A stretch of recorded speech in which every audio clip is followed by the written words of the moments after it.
Bien-aimés, je vous salue dans le beau et merveilleux nom de Jésus. Je suis content de vous retrouver à ce programme. Nous sommes au dernier jour de notre programme de jeûne et de prière, où nous devons renverser les autels de famille, abattre les pieux sacrés. Nous allons clôturer ce soir et je vais laisser cette parole sur la vie de quelqu'un. Tes problèmes vont finir à partir de ce soir. Toute situation que tu as trimballée jusqu'à ce jour va s'arrêter définitivement au nom puissant de Jésus-Christ de Nazareth. Un nouveau jour va se lever sur toi ce soir même. Une nouvelle saison va se lever sur toi ce soir même. Parce que ce que tu n'arrivais pas à faire, tu pourras le faire à partir de cette nuit même dans le nom puissant de Jésus-Christ de Nazareth. Tu vas expérimenter les grandes choses de Dieu. Les grandes choses de Dieu, les grandes promesses de Dieu vont s'accomplir dans ta vie dans le nom puissant de Jésus-Christ de Nazareth. Dans le nom puissant de Jésus-Christ de Nazareth. Nous allons prendre nos Bibles rapidement et nous irons dans le livre de Juges pour lire notre texte de base. Juges, le chapitre 6, le verset 25 qui dit ceci. Dans la même nuit, l'Éternel dit à Gédéon, prends le jeune taureau de ton père et un second taureau de 7 ans. Renverse l'autel de Baal qui est à ton père et abat le pied sacré qui est dessus. Voilà notre texte de base. Voilà notre texte de base. Et rapidement, je vais lire le verset 16. L'Éternel lui dit, mais je serai avec toi et tu battras Madian comme un seul homme. Le verset 17 a dit ceci. Gédéon lui dit, si j'ai trouvé grâce à tes yeux, donne-moi un signe pour montrer que c'est toi qui me parles. Donne-moi un signe pour montrer que c'est toi qui t'adresses à moi. Voilà ce que Gédéon a dit à l'Éternel. L'Éternel était en train de discuter avec Gédéon pour le préparer à ce qu'il devait faire. Il était en train de lui communiquer certaines choses. Et déjà hier, nous étions en train de parler de tout l'enseignement que l'ange de l'Éternel a apporté à Gédéon. La révélation sur ce qui était à la base de la situation que tout le peuple était en train de traverser. Le fait que Gédéon n'était pas là pour subir, mais qu'il était là pour briser les barrières, pour renverser les situations. Le fait que sa mentalité n'était pas bonne et qu'il devait changer sa mentalité. L'ange lui a communiqué des choses spirituelles juste en restant en sa présence. L'ange lui a enseigné beaucoup de choses, lui a montré beaucoup de choses. Et le moment était arrivé. Et l'ange lui a dit ceci, tu battras Madian comme un seul homme. Tu vas battre Madian comme un seul homme. Et il a dit maintenant à l'ange, si c'est vraiment toi qui me parles, je te prie, si c'est vraiment toi qui me fais cette grâce-là, si j'ai vraiment trouvé grâce à tes yeux, attends-moi là, j'ai quelque chose à faire. Si j'ai vraiment trouvé grâce à tes yeux, mais quelle grâce, de quelle grâce était-il en train de parler? L'ange de l'Éternel venait de lui annoncer qu'il allait être envoyé au combat. Et en répondant à l'ange, il dit, si j'ai trouvé grâce à tes yeux, il parlait de quelle grâce? La grâce d'être celui-là qui a été choisi pour aller au combat. La grâce d'être celui-là qui a été choisi pour aller affronter les esprits, pour aller affronter l'ennemi. C'est de cette grâce-là qu'il était en train de parler. La grâce d'être celui-là qui a été choisi pour aller à l'affrontement. Voilà la grâce dont il parlait. Il était heureux d'avoir reçu cette grâce-là. Si vous avez une entreprise, si vous avez une société qui vous rapporte des milliards, mais non seulement pour cette période, mais qui est censé vous rapporter des milliards sur des années, des générations et des générations, et que vous apprenez qu'il y a quelqu'un qui est là, et que juste par son action va briser, va arrêter ce processus d'enrichissement, va détruire ce processus d'enrichissement. Qu'est-ce que vous allez faire? Qu'allez-vous faire? Vous allez vous dresser contre cet individu parce que c'est celui-là qui est l'homme à abattre. C'est lui qui menace vos intérêts. C'est lui qui menace votre avenir. Il menace votre richesse. Il menace tout ce que vous avez prévu. Gagner sur des générations et des générations. C'est lui qui est l'homme à abattre. Gédéon était en train de dire merci à Dieu. De dire à Dieu, je te dis merci pour cette grâce que tu m'as offerte. D'être celui-là que Satan va s'apprêter à abattre. Écoutez-moi très bien. Il était en train de se réjouir du fait que Dieu l'avait choisi pour qu'il soit la cible à abattre par Satan. Il venait de remarquer, de recevoir cette grâce-là. Cette faveur de Dieu d'être choisi pour être l'élément à abattre par Satan, pour être l'élément à détruire par Satan. C'était ça, c'était la grâce qu'il venait de recevoir. La grâce est une faveur, est un élément qui vous met dans une position où vous êtes l'élément que Satan doit abattre pour avancer. La grâce vous positionne à une place, vous met à une place où vous êtes l'élément qu'il faut abattre. La grâce vous met en danger. La grâce met votre vie en danger. La grâce vous positionne quelque part où les hommes voudront vous abattre. Au lendemain du forfait, après avoir renversé l'autel de famille et avoir battu le pied sacré, la Bible dit que le peuple est sorti. Et lorsque le peuple s'est dirigé vers le haut lieu, vers le térébète, lorsque le peuple s'est dirigé vers l'autel pour aller sacrifier comme à son habitude, ils ont remarqué que l'autel avait été renversé et que le pieu avait été détruit, avait été abattu. Et regardez leur réaction. Ils se sont renseignés. Ils ont commencé par discuter. Ils ont commencé par investiguer. Et ils ont appris que c'était Gédéon qui était à la base de cela, le fils de Joas. Alors ils ont dit à son père, fais-le sortir ici, que Gédéon sorte ici et qu'il meure parce qu'il a renversé l'autel. Il venait d'être exposé à la mort. La grâce de Dieu venait de l'exposer à la mort. C'est ce qu'on appelle la grâce. La grâce vous expose à la mort. La grâce vous met dans une position où vous êtes l'homme à abattre. La grâce. Voilà ce qu'on appelle la grâce. La grâce, c'est cette faveur-là d'être choisi par Dieu pour être présenté devant Satan comme l'homme à abattre. C'est ça ce qu'on appelle la grâce. Jésus a dit la nuit où il devait être enlevé, la nuit où il devait être pris par les adversaires, la nuit la même.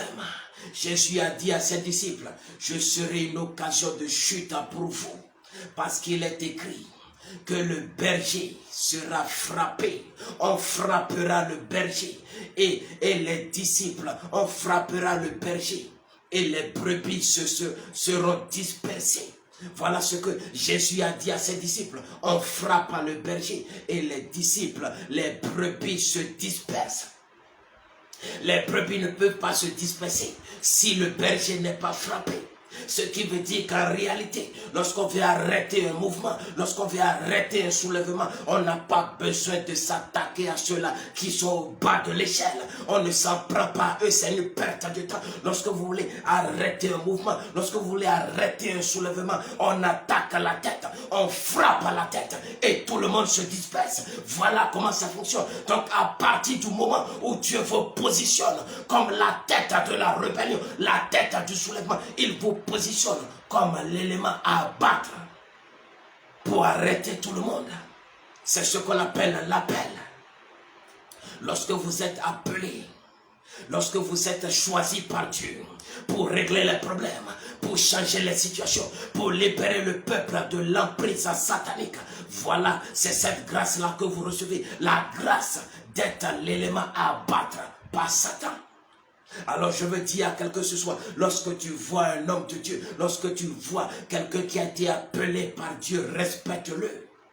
Ne l'insulte pas, ne l'embête pas. Mais dans cette génération actuelle, c'est ce à quoi nous assistons. Aucun respect pour les hommes de Dieu. Aucune soumission pour les hommes de Dieu. Les gens se bavardisent, insultent les hommes de Dieu. Ils se moquent d'eux. Ils les traitent même de paresseux. Ils disent, c'est parce qu'ils ne veulent pas travailler qu'ils disent qu'ils sont des serviteurs de Dieu. Arrêtez cela. Si vous êtes en face d'un homme de Dieu et sa tête ne vous plaît pas, fermez votre bouche et continuez votre chemin. Quelle est cette manie de vouloir tout le temps insulter les hommes de Dieu, de vouloir tout le temps les embêter? Et c'est devenu la chose partagée de tout le monde maintenant. Lorsqu'on voit un homme de Dieu quelque part, on l'embête, on l'insulte, on prend ses propos, on l'insulte proprement. Ne sachant pas ce qu'il y a derrière, un homme de Dieu, quelqu'un qui a reçu l'appel de Dieu, il a été appelé pour mettre sa vie en danger. Il a été appelé pour mettre sa vie en danger à chaque fois qu'il doit se tenir debout pour prier pour les uns et les autres. C'est sa vie qu'il met en danger. Pourquoi? Parce que Satan dit, si je dois atteindre les brebis, je dois abattre le berger. Si je dois atteindre les autres, je dois l'abattre d'abord. C'est lui qui est au front, c'est lui qui est devant, c'est lui qui est l'homme à abattre. Et tant que lui n'est pas touché, les brebis ne sont pas atteintes. Sa vie est en danger à tout moment.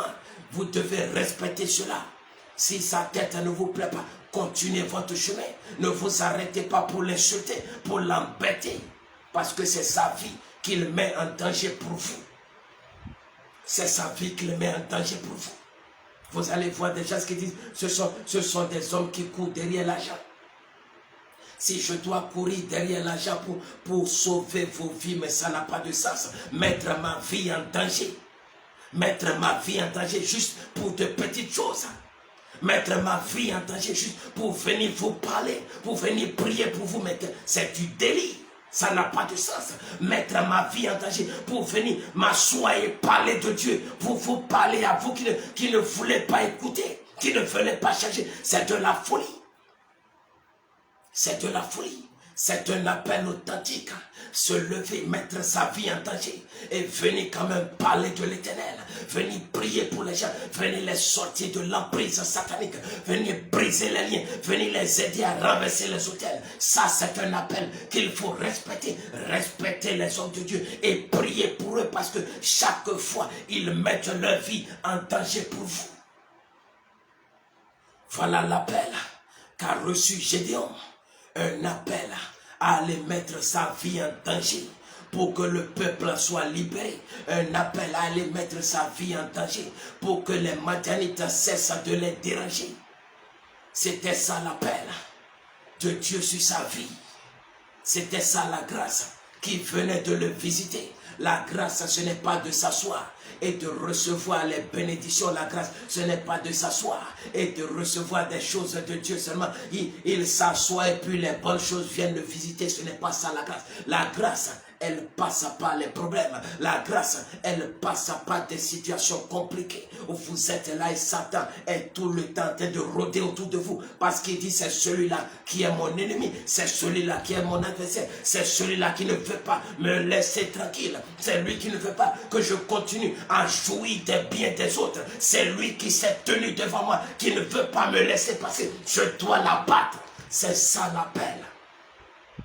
Et c'était ça la grâce qu'avait reçue Gédéon, la grâce d'aller se mettre devant pour combattre, la grâce d'aller renverser l'autel satanique, la grâce d'aller se lever contre les démons et les esprits qui géraient le peuple. C'est cette grâce-là qu'il avait reçue. C'est cette grâce qu'il avait reçue. Et il a dit à l'ange, si j'ai vraiment trouvé grâce, si j'ai vraiment trouvé cette grâce-là, de mettre ma vie en danger, attends-moi là, j'ai une offrande à te faire. Attends-moi là, je veux t'offrir quelque chose. Pour le fait que tu m'aies choisi pour aller mourir, je veux t'offrir quelque chose. Pour le fait que tu m'aies choisi pour aller mettre ma vie en danger, je veux te faire une offrande. Regardez Gédéon. Regardez Gédéon, et on lui dit qu'il va mettre sa vie en danger. Il dit, Dieu, je veux te dire merci et je veux te faire une offrande pour cela. Voilà la prière des hommes de Dieu. Voilà la prière de ceux-là qui ont été réellement appelés par Dieu. Quand ils s'abaissent devant Dieu et disent à Dieu, merci de m'avoir choisi pour aller affronter Pharaon. Merci de m'avoir choisi pour aller affronter les ennemis. Merci de m'avoir choisi pour être l'adversaire juré de Satan. Merci de m'avoir choisi pour me lever contre les démons et les esprits. Merci de m'avoir choisi pour risquer ma vie sur la voie à tout moment. Risquer des accidents, risquer des AVC, risquer des attaques diaboliques. Merci et je vais te donner une offrande pour cela. Voilà ce que Gédéon était en train de dire à l'ange. Et dit à l'ange, attends-moi là, je t'en supplie, ne pars pas parce que je dois te faire une offrande pour le fait que tu m'aies choisi pour aller mettre ma vie en danger. Je dois t'offrir quelque chose parce que je suis content.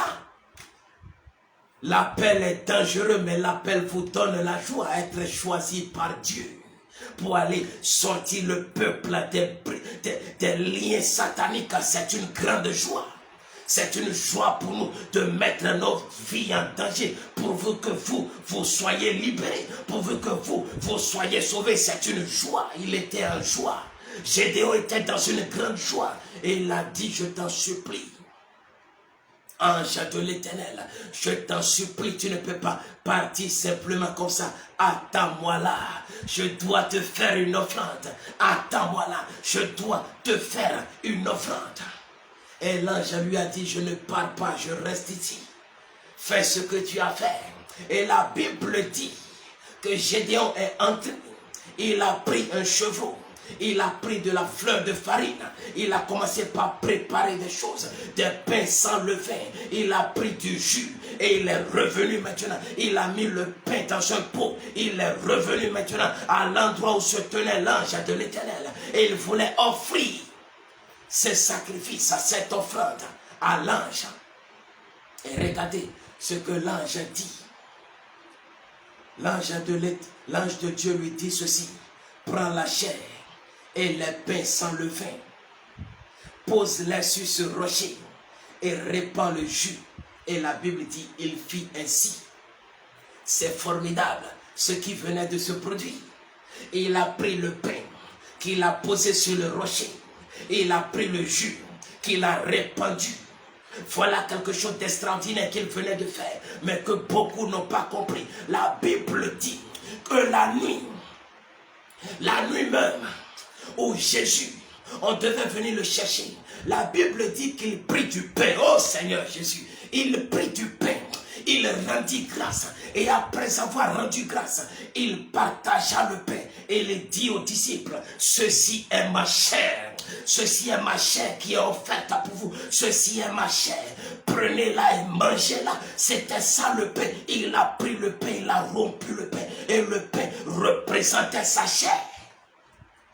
Et ensuite, il a pris la coupe, il a rendu grâce, il l'a partagé. Chacun en a bu, il a dit, ceci est mon sang qui est répandu pour vous. Écoutez-moi bien, il n'a pas dit, c'est le sang qui est versé pour vous, mais il dit, c'est le sang qui est répandu pour vous. Parce que le sang doit être répandu d'abord. Pour que le sacrifice soit accepté, il faut qu'on répande le sang d'abord. Alors lorsque Gédéon ressort avec le pain et le jus, regardez ce que l'ange lui dit. L'ange lui dit, pose le pain sur le rocher. Pose le pain sur le rocher et prends le jus qui est dans ta main et répands-le. En faisant cette chose, Gédéon était en train de faire quelque chose que lui-même ne comprenait pas. Il était en train d'offrir sa chair, il était en train d'offrir son sang, il était en train de faire le sacrifice de Jésus. Il était en train d'offrir sa vie pour que le peuple soit sauvé. Voilà ce qu'il était en train de faire. Il était en train d'offrir sa vie comme un sacrifice à l'Éternel. Voilà une règle inévitable. Si vous voulez être utilisé par Dieu pour libérer les vies, pour changer les vies, vous devez offrir votre vie comme un sacrifice de bonne odeur à l'Éternel. Sans ça, vous n'êtes pas qualifié. Sans ça, vous n'êtes pas qualifié. Vous devez offrir votre vie comme un sacrifice à l'Éternel. Il a offert sa chair et il a offert son sang et le sang a été répandu. Voilà ce qui s'est passé. Voilà les instructions que l'ange était en train de lui donner. Il était en train de lui dire, ta vie d'abord. Si tu dois sauver le peuple, ta vie d'abord. Ta vie doit être offerte d'abord. Et la Bible dit ceci, que l'ange prit le bâton qui était dans sa main et il toucha l'offrande. Lorsqu'il fit cela, l'offrande fut acceptée. Regardez ce que la Bible dit. La Bible dit que l'ange de l'Éternel avança à l'extrémité du bâton qu'il avait à la main et toucha la chair et les pains s'enlevèrent. Alors il se leva du rocher un feu qui consuma la chair et les pains s'enlevèrent. Et l'ange de l'Éternel disparut à ses yeux parce que la mission venait d'être accomplie. Écoutez-moi très bien. Lorsqu'il a touché le pain, lorsqu'il a touché le feu, la Bible dit qu'il se leva du rocher, le feu qui consuma la chair et les pains. Et c'est le signe en réalité que l'offrande a été acceptée. Voilà comment est-ce que Dieu offre, voilà comment est-ce que Dieu accepte les offrandes. Il faut qu'une fumée s'élève et la fumée s'élève vers les cieux et c'est comme ça qu'il reçoit l'offrande. Voilà comment est-ce que Dieu reçoit les offrandes. Beaucoup de gens ne le savent pas, mais lorsqu'ils vont à l'église, même pour donner des offrandes, il y a quelque chose qui se passe dans le monde spirituel. Lorsque vous donnez une offrande qui n'est pas acceptée par Dieu, rien ne se passe. Mais lorsque vous donnez une offrande qui est acceptée par Dieu, dans le monde spirituel, il y a un feu qui prend automatiquement, et il y a une fumée qui en sort, et c'est cette fumée-là qui monte vers l'Éternel et Dieu reçoit votre offrande. Et c'est le même système qui est utilisé par les sorciers, par le camp satanique pour savoir qui sont ceux-là qui offrent réellement à Dieu. Ils sont là et ils observent aussi. Et lorsque vous allez vers le pot et vous déposez de l'argent, ils savent si Dieu a accepté votre offrande ou si Dieu ne l'a pas accepté. Et c'est ça qui leur permet de savoir qui il faut attaquer dans les finances.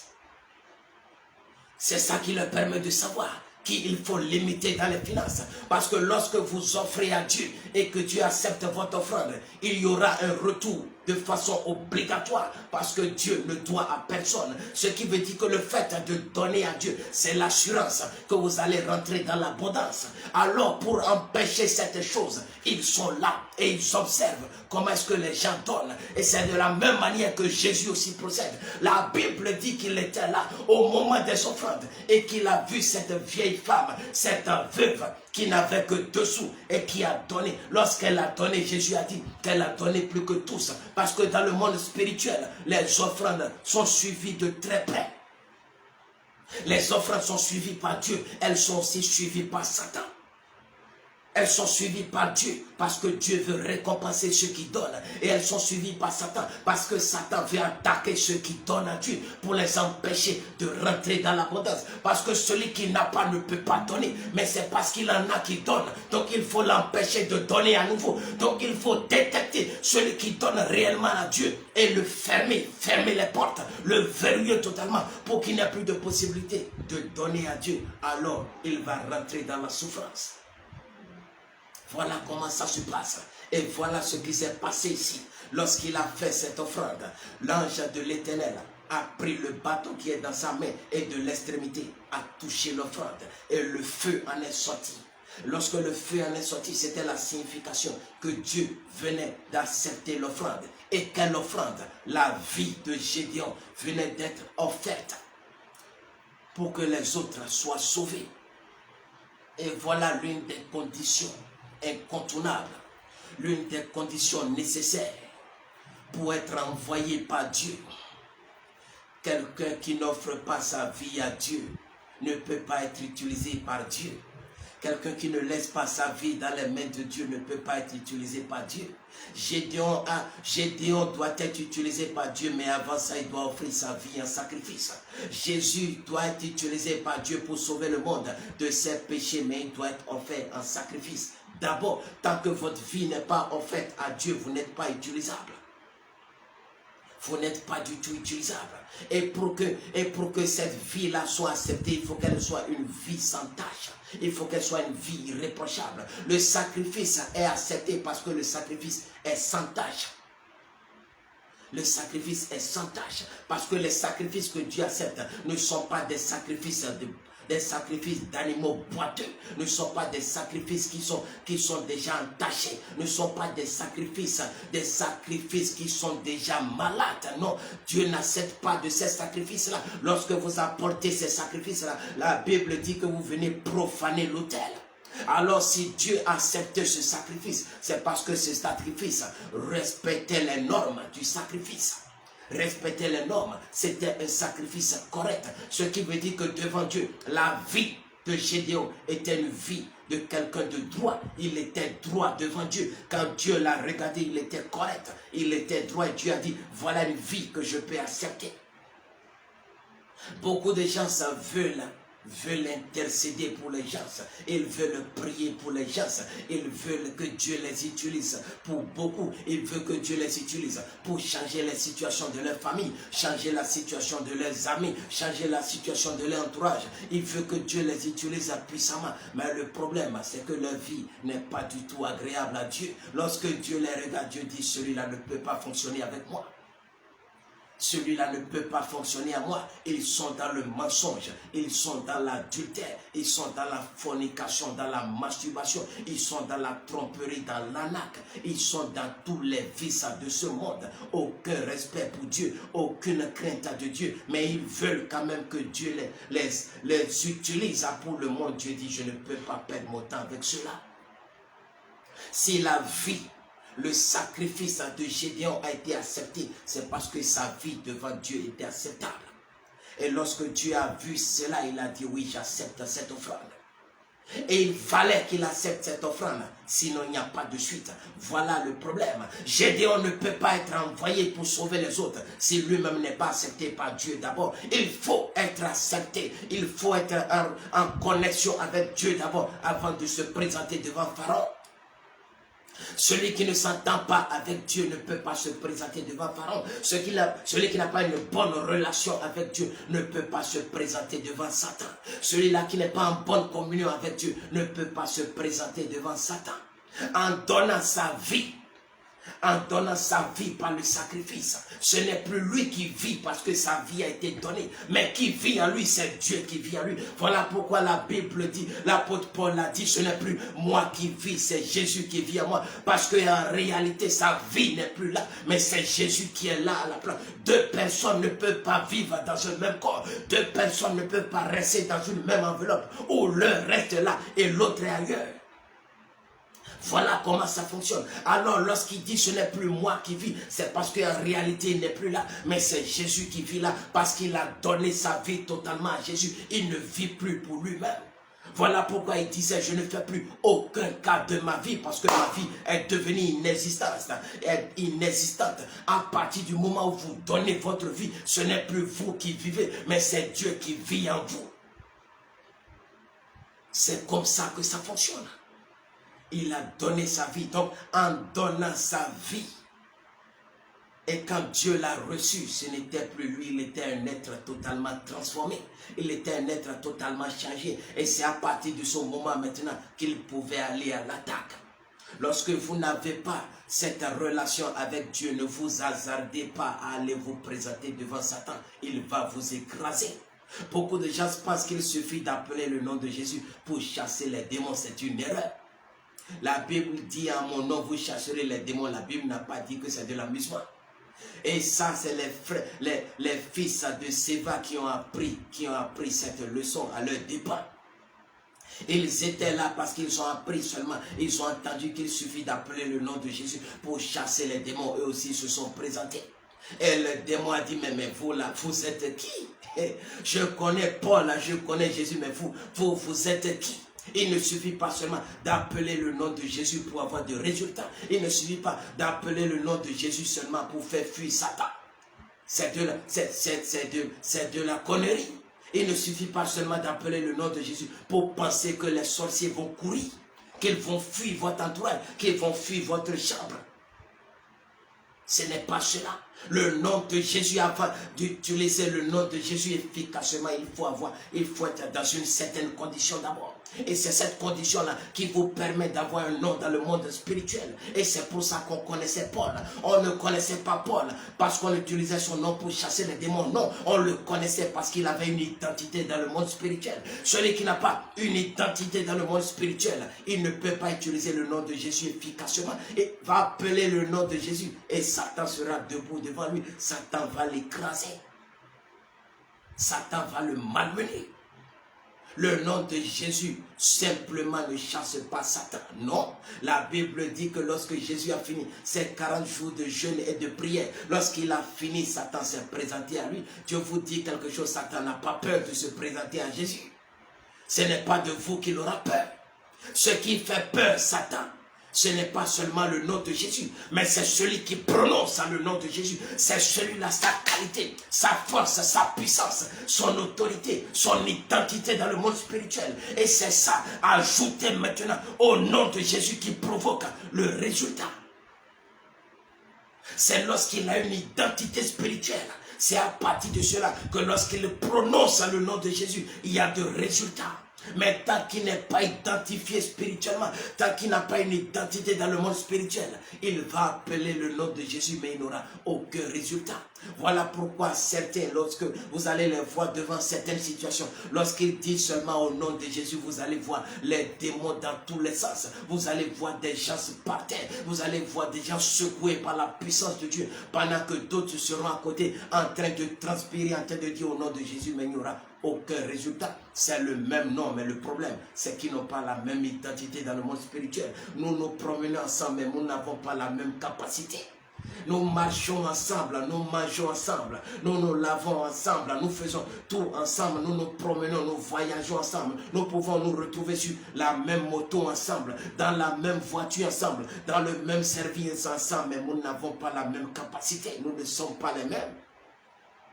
Nous ne sommes pas la même. Ce qui nous différencie dans ce monde, c'est notre identité spirituelle. Celui qui n'a pas d'identité spirituelle ne peut pas se présenter devant Pharaon. Il ne peut pas tenter d'aller devant Satan. Satan va l'écraser.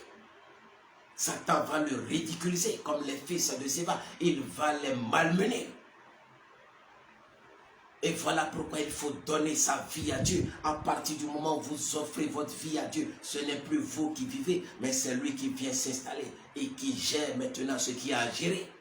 Et c'est ce que Gédéon a fait. Il a donné sa vie en faisant ce sacrifice. Il a donné sa vie et Dieu a accepté le sacrifice comme un sacrifice de bonne odeur. À partir de cet instant-là, maintenant il était prêt pour aller remplir la mission. Et voilà pourquoi la Bible dit que la même nuit, l'ange lui est apparu. La même nuit, l'ange lui a donné des instructions. L'ange lui a donné ses instructions à partir du moment où son sacrifice a été accepté. L'ange lui a parlé à partir du moment où Dieu avait accepté son sacrifice. Dieu avait accepté sa vie en sacrifice. C'est à partir de ce moment-là qu'on lui a donné les instructions. Tant que vous n'êtes pas à cette étape-là, il y a des choses que Dieu ne vous dira jamais. Il y a des choses que Dieu ne vous enverra faire, ne vous enverra jamais faire. Pourquoi? Parce que vous n'allez pas revenir.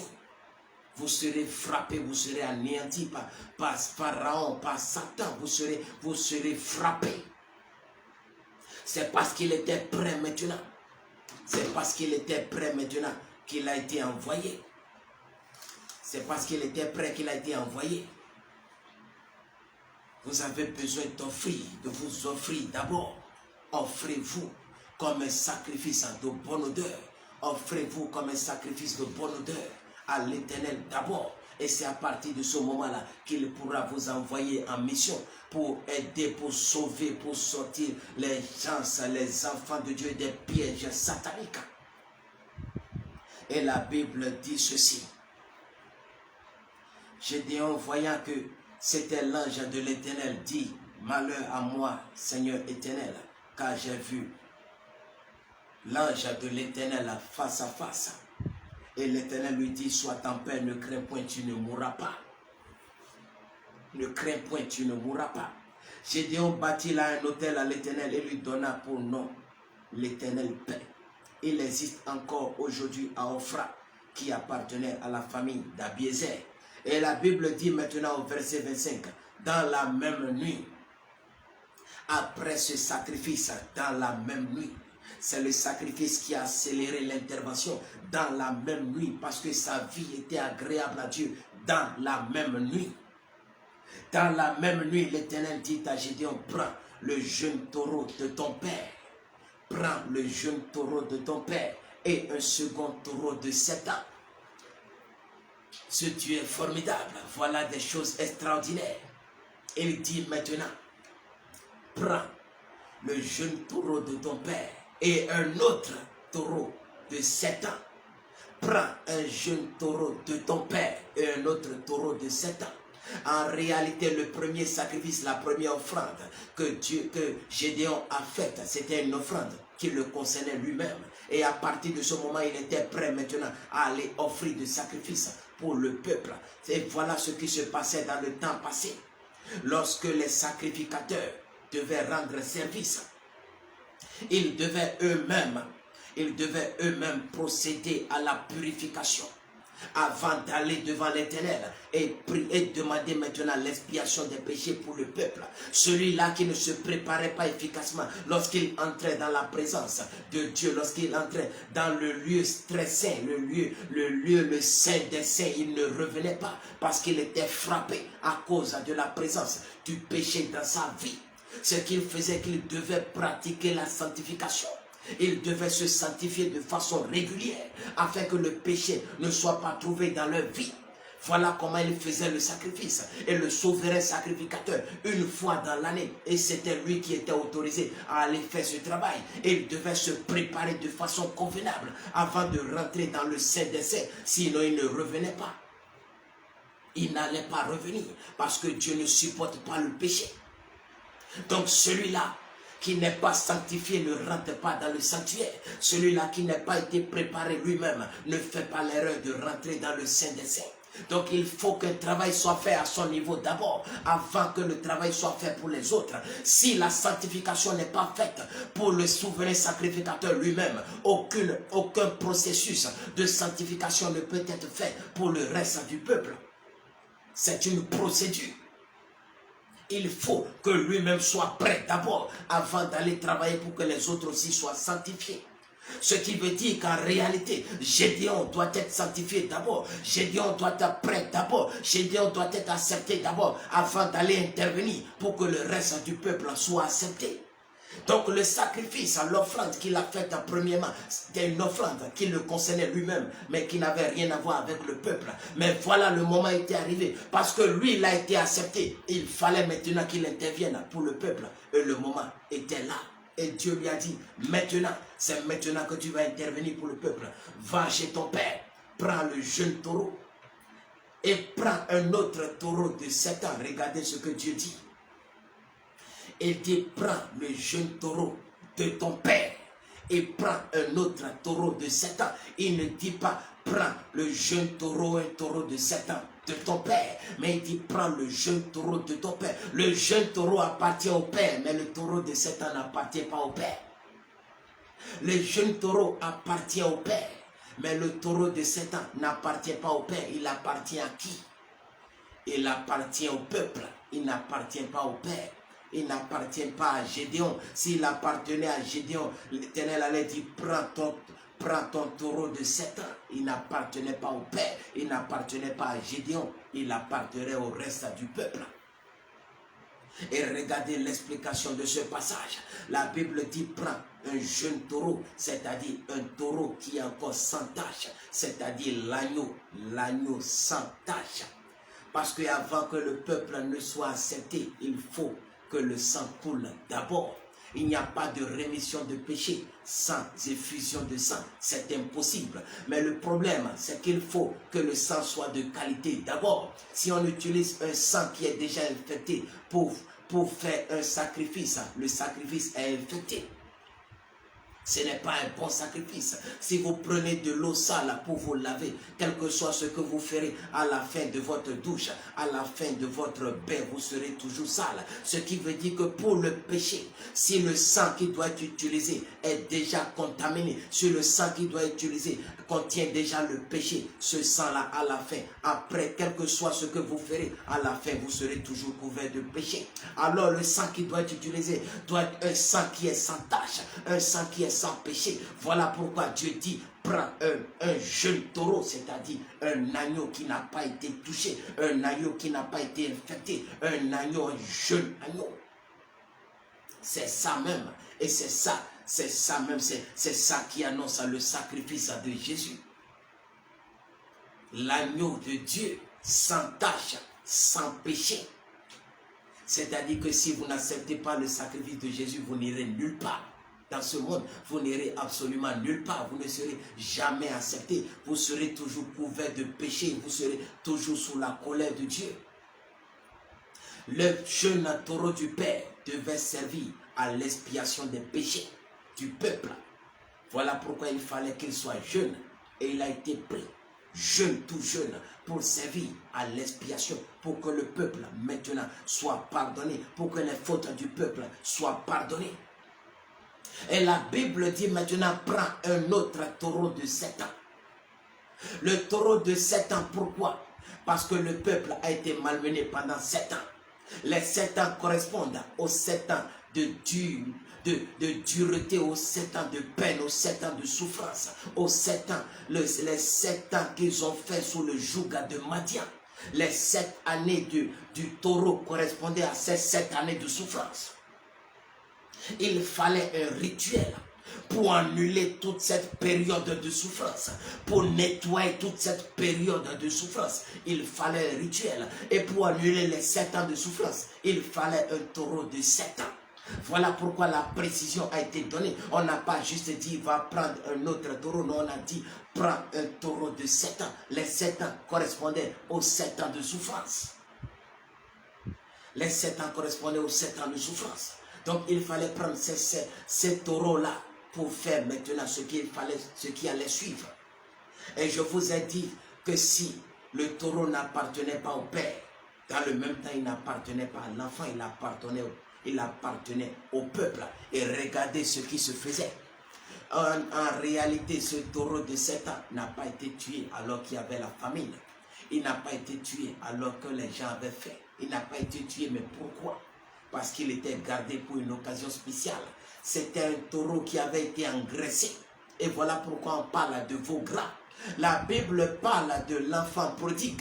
Lorsque l'enfant prodigue est revenu à la maison, voilà ce que le Père a dit. Il a dit, sortez le veau gras. Parce que le veau gras, c'est pour les grandes occasions. C'est pour le retour de l'enfant prodigue. Ce qui veut dire que lorsqu'on sort le veau gras, c'est pour un sacrifice de bonne odeur. Lorsqu'on sort le veau gras, c'est pour se réjouir. Donc le taureau de 7 ans avait été engraissé parce qu'on voulait l'offrir sur l'autel diabolique, sur l'autel satanique, sur l'autel de Baal. C'est sur cet autel-là qu'on avait préparé, c'est pour cet autel-là qu'on l'avait gardé et qu'on l'engraissait. Mais qui l'engraissait? C'était tout le peuple. Jour après jour, semaine après semaine, ils apportaient des choses pour engraisser le taureau. Ils apportaient des biens. Pendant qu'eux, ils ne mangeaient pas, ils apportaient quand même des biens à ce taureau. Pendant qu'eux, ils avaient des difficultés à se nourrir, ils apportaient quand même des biens à ce taureau. Et ce taureau ne faisait que s'engraisser. Voilà ce qui se passe dans le monde spirituel. Les gens souffrent. Et pendant qu'ils souffrent, ils enrichissent Satan. Ils souffrent. Et pendant qu'ils souffrent, leur richesse transite vers Satan. Leur richesse transite vers les démons, vers les esprits qui ne confessent pas le nom de Dieu. Voilà ce qui se passe dans le monde spirituel. Les enfants de Dieu aujourd'hui sont pauvres et leur richesse se trouve dans les mains de Satan. Eux, ils ne mangeaient pas correctement, mais ils trouvaient quand même le nécessaire pour engraisser le taureau. C'est de la folie.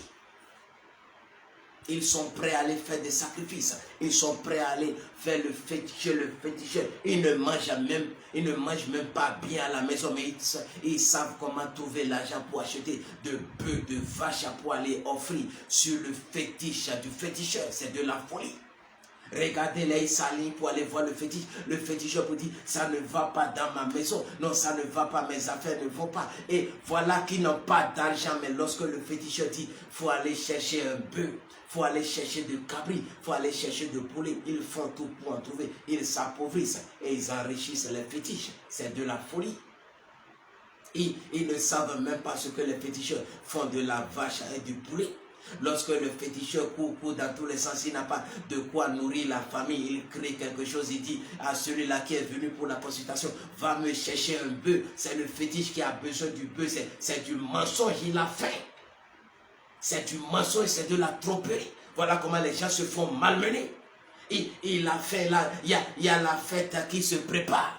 Il y a une célébration qui se prépare. Il a des invités à recevoir dans la semaine. Il ne sait pas comment se débrouiller. Et vous venez vous agenouiller pour dire, je ne sais pas comment faire. Aide-moi à faire ceci. Il vous dit, le fétiche a réclamé de l'argent. Apporte-moi 200 000. Il prend les 200 000 pour célébrer la fête à la maison. Cessez de vous laisser tromper. Cessez de vous laisser embobiner. Vous ne pouvez pas vous approprier pendant que Satan est en train de s'enrichir. Ce n'est pas normal, il faut arrêter cela. Et voilà pourquoi les hôtels doivent être renversés. Il faut qu'on arrête avec ce processus-là. Il faut qu'on arrête avec cela. Le veau était engraissé pendant 7 ans. Il était là. Et lorsque le moment est arrivé, Dieu a dit, prenez le veau là, ce veau qui était destiné à être sacrifié pour Baal, prenez-le et amenez-le. Il a dit à Gédéon, prends ce taureau là, prends-le. Et maintenant, renverse l'autel. Prends et renverse l'autel. Et tu vas sacrifier ce veau-là. Tu vas le sacrifier, ce taureau, tu vas le sacrifier sur l'autel que tu auras bâti maintenant. Tu prendras le bois de l'idole que tu auras battu et tu vas brûler. Cela doit consumer. C'est un holocauste que je te demande. C'est un holocauste que je te demande. Mais regardez tout ce processus, c'était pourquoi? La seule chose que demandait le peuple, c'était d'être débarrassé des Madianites. Pourquoi aller renverser un autel d'abord? C'est parce que tant que l'autel n'est pas renversé, Satan aura toujours accès à toi. Tant que l'autel n'est pas renversé, Satan viendra toujours te visiter.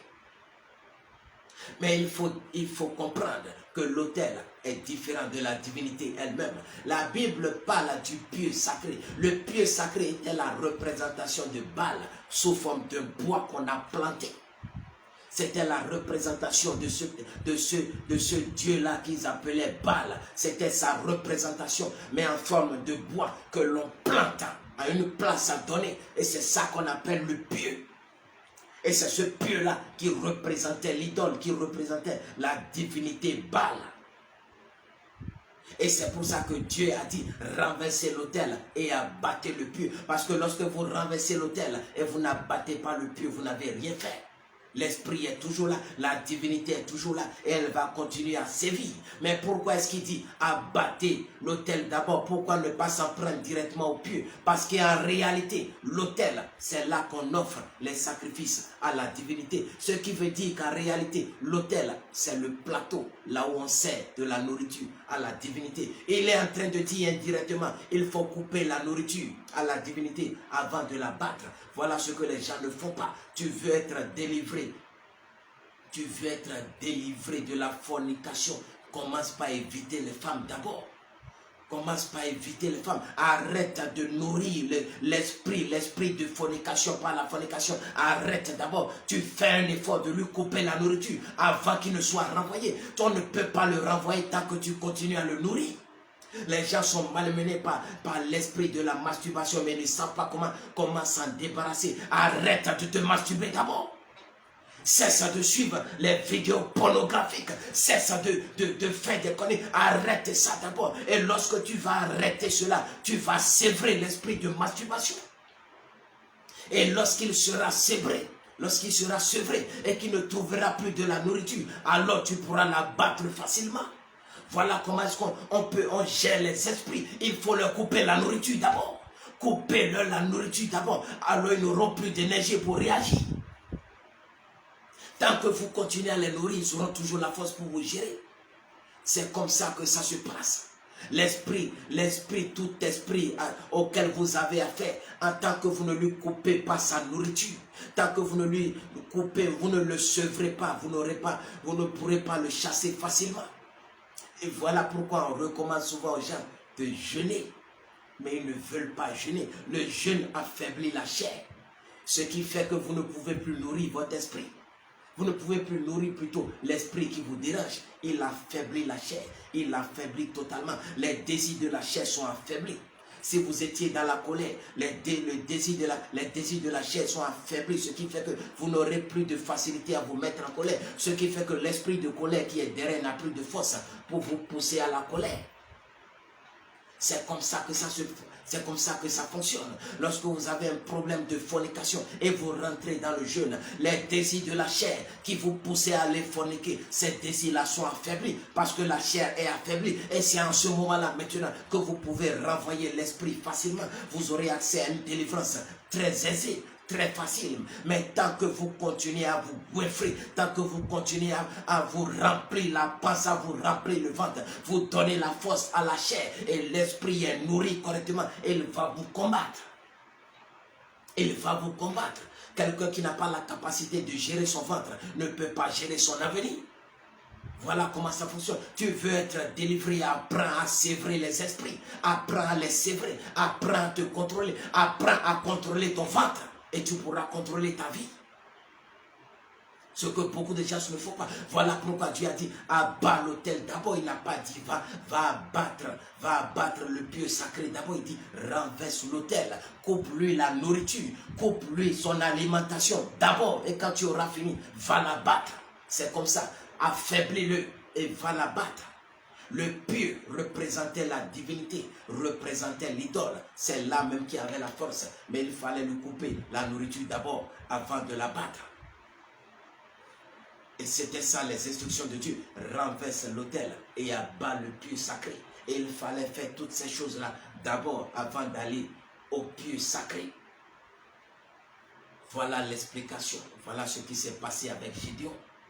Mais qui sont ces Madianites-là?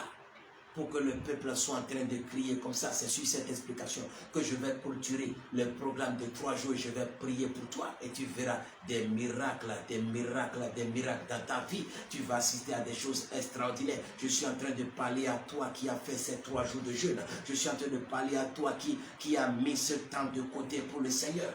Je dis, tu vas vivre des choses extraordinaires parce que mon Dieu va se manifester puissamment. Pour quel était ce peuple-là qui faisait que les Israélites n'avaient pas la paix, qu'ils criaient, qui sont ces Madianites-là? Je dis, c'est sur cette explication que je vais clôturer le programme de ce soir et le programme des 3 jours de jeûne. Qui sont les Madianites? La Bible dit que Abraham prit une seconde femme qui s'appelle Ketura. Il prit une seconde femme. Je vais donner un avis aux polygames ce soir. Et je vais donner un avis à ceux-là qui s'apprêtent à rentrer dans la polygamie. Faites très attention. Faites très attention. Abraham s'est levé, il a pris une seconde femme qui s'appelle Ketura. Et elle lui a donné des enfants. Et parmi ces enfants, il y avait quelqu'un qu'on appelle Madian. Madian. Et c'est lui qui est le père des Madianites. Mais voilà ce qui s'est passé. La Bible dit que Abraham a donné tous ses biens à Isaac. Et il a fait des présents à ses autres enfants. Il a fait des présents à son autre femme et à ses autres enfants. Mais l'héritage lui-même est allé à Isaac. Madian était son enfant. Mais parce qu'il n'était pas descendant de Sarai, il a reçu des dons. Il n'a pas reçu un héritage. Voilà quelque chose qui a marqué Madian. Et voilà quelque chose qui l'a marqué, qu'il a gardé parce qu'il s'est vu rejeté. Il a vu qu'il n'avait pas l'affection de son père. Il a vu qu'il n'avait pas l'attention de son père. Il a vu que son père l'avait mis à l'écart, mais que son père s'occupait de quelqu'un d'autre. Il a vu que lui qui était un enfant légitime, il était mis à part, mais que quelqu'un d'autre jouissait de ce dont il devait jouir. Voilà d'où est venue la colère de Madian. Et donc la colère des Madianites. Et c'est ce que les gens créent sans le savoir. Lorsque vous allez prendre une seconde femme, vous ne savez pas ce que vous faites. Vous êtes en train de créer une guerre dans la famille. Vous êtes en train de créer la haine dans la famille. Parce qu'il y a un côté de la famille qui va se sentir négligé. Il y a un côté de la famille qui va se sentir lésé. Il y a un côté de la famille qui va voir qu'il a été rejeté. Et il va se préparer en conséquence. Et il dira, cet enfant qui a été gardé, qui a été bien gardé, ces enfants-là qui sont bien choyés, ils vont payer. Voilà comment ça se passe. Voilà comment la haine commence dans la famille. Voilà comment la haine se lève dans la famille. Les Madianites se sont levés contre Israël. Pourquoi? Parce qu'ils se sont sentis abandonnés par leur père Abraham. Ce qui se passe dans beaucoup de familles aujourd'hui. Le père a plusieurs femmes, mais il s'occupe plus d'une certaine femme. Il s'occupe plus d'une certaine catégorie d'enfants. Et les autres sont là. Ils ne réagissent pas. Mais dans leur tête, ils se disent, ces enfants-là, ils vont payer. Ils vont voir. Et c'est ce qu'on appelle la sorcellerie. C'est de là que vient la sorcellerie, ça n'a pas de nom. Lorsque ton frère se lève contre toi, c'est de la sorcellerie. Lorsque quelqu'un de même sang que toi se lève contre toi, c'est de la haute sorcellerie. Lorsque quelqu'un qui était censé te soutenir se lève contre toi, c'est de la haute sorcellerie. Les Madianites se sont levés contre Israël. Ce sont des peuples frères. C'est ce qu'on appelle de la haute sorcellerie. Et ça là, ça vient de quoi? Ça vient de la polygamie. Je suis en train de dire à quelqu'un, il faut arrêter cela. Tu penses qu'il est temps, tu penses que c'est intéressant d'aller prendre une seconde femme et arrête-moi ça immédiatement.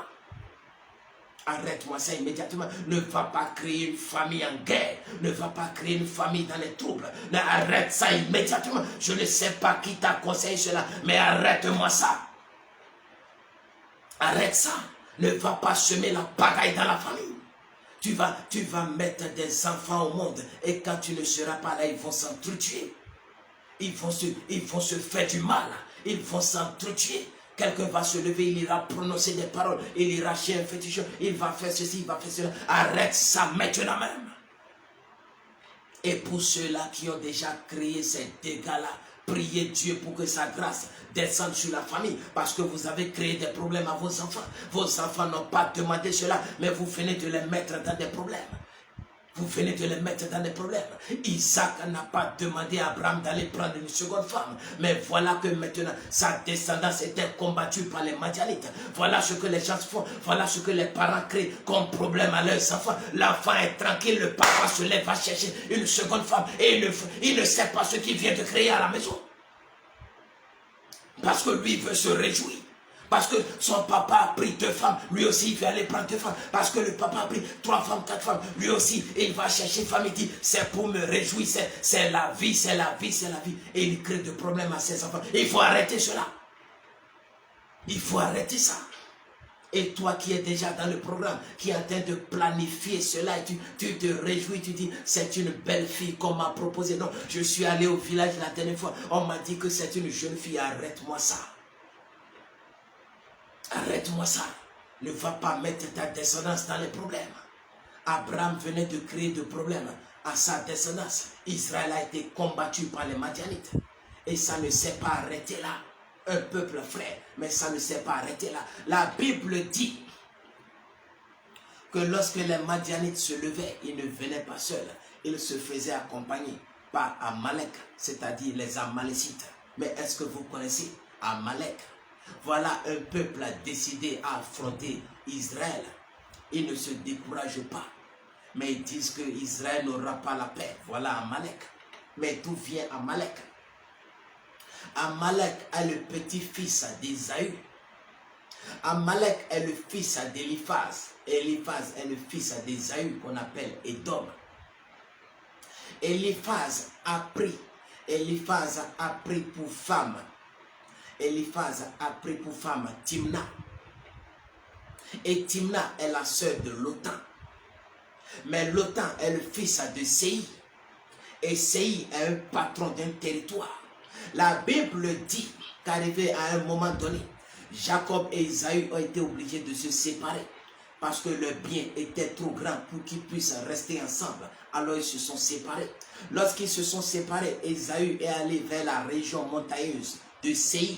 Mais avant qu'il n'arrive là-bas, Séhi était déjà le patron du territoire. Et c'est Séhi qui a mis au monde. Séhi avait déjà des chefs sous lui. Il avait déjà sa famille qui s'était développée. Il était un patron. Donc ses fils étaient des princes. Ses fils étaient déjà des princes. Et parmi ces princes, il y a Lotan. Lotan est un chef. Lotan est un prince. Et la sœur de Lotan, c'est Timna. Donc Timna est une princesse. Ce qui fait qu'elle doit se marier à un prince. Elle ne doit pas rester avec n'importe qui. Elle doit se lier à quelqu'un d'une certaine catégorie, d'un certain niveau. Et voilà Ésaü qui vient avec sa famille vers la montagne, vers la région montagneuse de Séir. Et Eliphaz, il voit Timna. En réalité, c'est Timna qui voit Eliphaz, mais elle est intéressée. Elle veut rentrer dans cette belle famille. Elle veut rentrer dans la famille, dans la grande famille des Édomites, dans la grande famille d'Ésaü. Mais il ne lui est pas permis de rentrer dans cette famille par la voie légale. Alors qu'est-ce qu'elle fait? Elle se fait concubine d'Eliphaz. Elle ne peut pas épouser Eliphaz. Alors, juste parce qu'elle a envie de rentrer dans cette famille-là, elle se fait concubine. La princesse devient concubine, juste parce qu'elle veut rentrer dans la famille d'Ésaü, la grande famille d'Ésaü. Elle a perdu tout honneur, elle a perdu toute grandeur, parce qu'on ne voulait pas d'elle en tant qu'épouse légitime. On voulait d'elle juste comme une concubine. Et c'est de ce concubinage qu'est sorti Amalek. Et Amalek a appris l'histoire. Amalek, d'abord, premièrement, il a appris que la bénédiction qui est sur David et que la bénédiction qui est sur Jacob et sur Israël, alors cette bénédiction n'appartenait pas à Israël, mais appartenait à Ésaü. C'est la première des choses qui met la colère en lui. La deuxième chose qui met la colère en lui, c'est le fait en réalité qu'au lieu d'être le fils d'une princesse, il est le fils d'une concubine. Pourquoi? Parce qu'elle n'a pas été acceptée en mariage légal, mais qu'elle a été acceptée en concubinage. Alors Amalek se lève et dit: Israël va payer. Israël va payer pour tout ce que j'ai subi. Israël va payer. Voilà d'où vient la colère des Amalécites. Et voilà pourquoi, à chaque fois qu'il y avait une occasion, ils se levaient pour attaquer Israël. Mais Amalek n'est pas courageux. Amalek n'est pas très courageux. Alors, qu'est-ce qu'il fait? Il n'attaque pas premièrement, mais il attend qu'il ait une ouverture. Alors, il se faufile. Il se faufile et lui-même il profite pour attaquer. Voilà pourquoi c'est lorsque les Madianites se levaient que Amalek suivait. Amalek n'était jamais le premier à prendre la décision. Non, il attendait que quelqu'un attaque pour suivre. Il y a beaucoup de ces esprits-là aujourd'hui. Lorsque les autres esprits attaquent, ils se mettent dans la danse et ils vous frappent aussi. Mais je dis tout ça là va s'arrêter. Dans le nom puissant de Jésus-Christ de Nazareth. Il faut juste que l'autel soit renversé et que le pieu sacré soit détruit et leurs problèmes sont résolus. Je vais m'arrêter là ce soir et je vais laisser une prière sur la vie de quelqu'un. Je vais laisser une prière sur la vie de quelqu'un. Hier, je disais que certaines personnes allaient recevoir la visite de Dieu. Certains nous ont écrit, ils nous ont répondu pour dire voilà ce qui s'est passé dans la nuit. Voilà ce que Dieu m'a montré dans la nuit. Mais il y a certains qui jusque-là n'ont pas été visités parce qu'ils ne respectent pas toutes les conditions. Mais tout au long de cette vidéo, j'ai apporté certaines explications. Mettez-vous en conformité avec les règles de Dieu et vous allez recevoir la visite de l'ange de l'Éternel. Il viendra vous donner la révélation et vous allez renverser les autels de famille. Vous allez abattre les pieux sacrés. Que mon Dieu vous garde. Je vais laisser cette prière sur la vie de quelqu'un ce soir. Un Gédéon ce soir, je vais laisser la prière sur sa vie. Nous sommes à la fin de nos 3 jours de jeûne et prière. Et je décrète et je déclare qu'une nouvelle saison se lève sur ta vie. Je décrète et je déclare qu'à partir de maintenant, tu es plus que victorieux. Je décrète et je déclare qu'à partir de maintenant, ta famille, elle est plus que victorieuse. Je décrète et je déclare qu'à partir de maintenant, ta famille aura la main sur les Madianites. Je décrète et je déclare qu'à partir de maintenant, la sorcellerie n'aura plus de puissance sur ta famille. Je décrète et je déclare qu'à partir de maintenant, le mal n'aura plus d'autorité sur votre famille. Je décrète et je déclare qu'à partir de maintenant, la maladie n'aura plus d'autorité sur la famille. Je décrète et je déclare qu'à partir de maintenant, vous reprenez le contrôle de vos ressources, vous reprenez le contrôle de vos biens, vous reprenez le contrôle de tout ce que Dieu a pour vous. Je décrète et je déclare que tout système satanique qui avait l'habitude d'agir dans la famille est déjà neutralisé dans le nom puissant de Jésus-Christ de Nazareth. Ce n'est plus les Madianites qui vont faire fuir Israël, mais à partir de maintenant, c'est Israël qui fera fuir les Madianites. Je décrète et je déclare qu'à partir de ce soir, les sorciers ne vous feront plus fuir, mais c'est vous qui allez les effrayer. À partir de ce soir, les ennemis ne pourront plus attenter à votre vie, attenter à vos biens, détruire vos possessions, mais à partir de maintenant, c'est vous qui avez l'autorité entre les mains. Vous recevez le pouvoir dans vos mains à partir de ce soir, dans le nom de Jésus-Christ de Nazareth. Dans le nom de Jésus-Christ de Nazareth. À partir de ce soir, la maladie n'aura plus de droit de cité dans votre vie. À partir de ce soir, le manque, on ne parlera plus de manque dans votre famille. À partir de ce soir, on ne parlera plus de limite à l'âge de 40 ans ou de 50 ans. À partir de ce soir, on ne parlera plus de mort subite.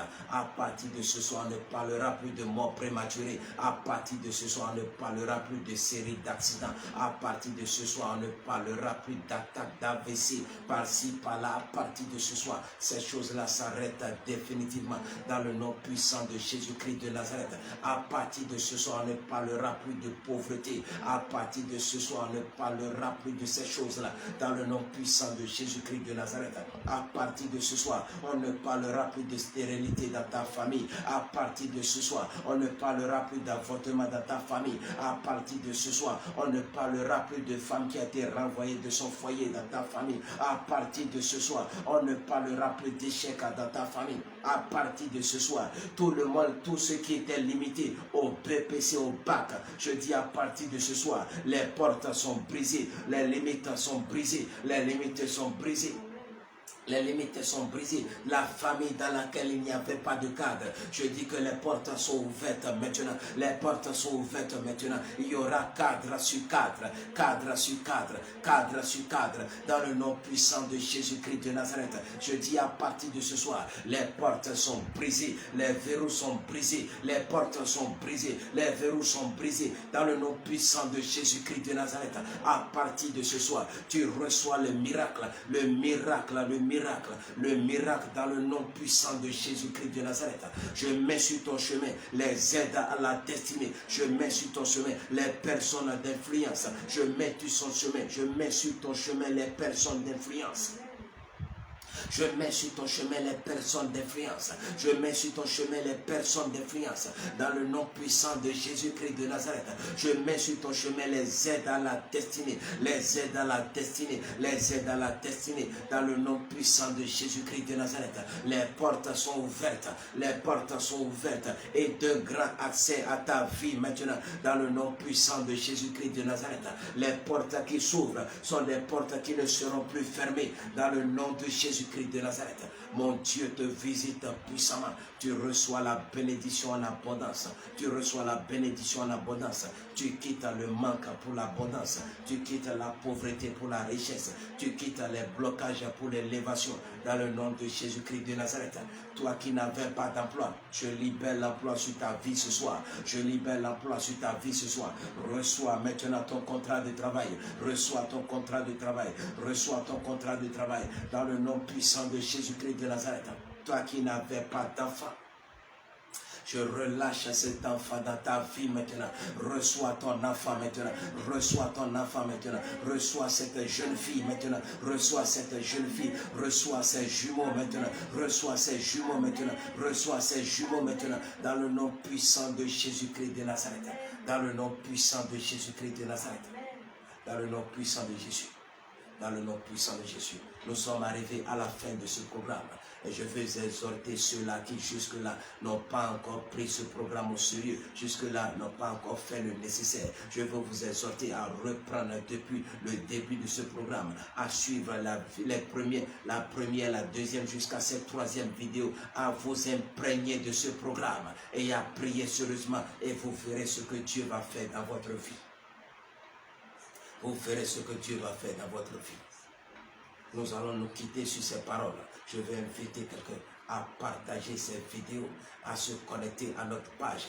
Connectez-vous pour suivre les programmes qui vont suivre. Nous avons plein d'autres programmes qui vont suivre. Des programmes époustouflants où vous allez être touché par la main de Dieu. Vous allez être touché par la main de Dieu. Mon Dieu va vous guérir. Mon Dieu va vous transformer. Mon Dieu va vous libérer. Mon Dieu va vous transformer totalement. Vous ne saurez plus qui vous êtes. Les gens vont vous regarder, vont dire mais il y a quelque chose qui s'est passé. Vous allez regarder votre vie actuelle. Vous allez regarder votre vie dans le passé et aucune comparaison ne sera possible. Mon Dieu va vous transformer totalement.